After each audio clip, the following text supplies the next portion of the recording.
Welcome to your midday war quickie. There are reports of unknown actors attempted to assassinate Zelenskyy in Ireland, launching four large military grade drones into restricted airspace as the plane approached for landing. Irish intelligence are classifying the attack as hybrid warfare. So, a little bit more details on that. According to the Irish media, on Monday evening at Dublin Airport, four unidentified military type drones attempted to attack President Zelenskyy's aircraft at the moment of landing. They failed to carry out the operation only because the plane landed several minutes earlier than originally scheduled. As it turns out, at the moment of the landing that had been planned, the four drones violated the no fly zone and flew along the presidential aircraft's expected approach trajectory. Fortunately, Zelenskyy's plane had already been on the ground for several minutes by then. Local police have launched an investigation.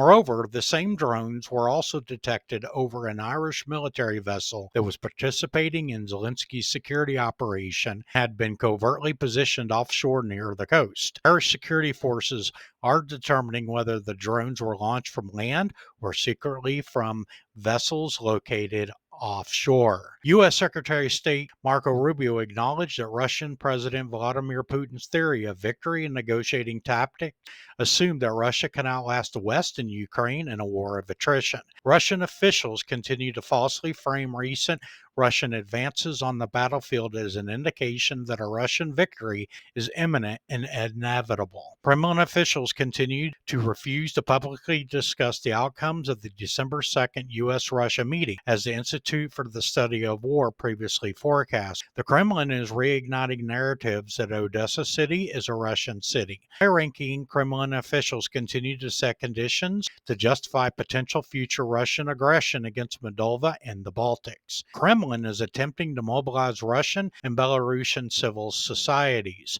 including Belarusian organizations and the Russian Orthodox Church, to garner support for the war in Ukraine and influence campaigns globally. Ukraine's European allies continue to provide military aid and support to Ukraine. Norwegian Foreign Minister announced on December 3rd that Norway, Germany, Poland, and the Netherlands will provide two packages totaling $500 million to Ukraine through prioritized Ukrainian requirements list, also known as the Pearl Initiative. If you enjoyed this content or found value in this content, hit like, subscribe, notification bell so we can deliver more content such as this to you on the daily. Thanks for watching, and as always, stay informed.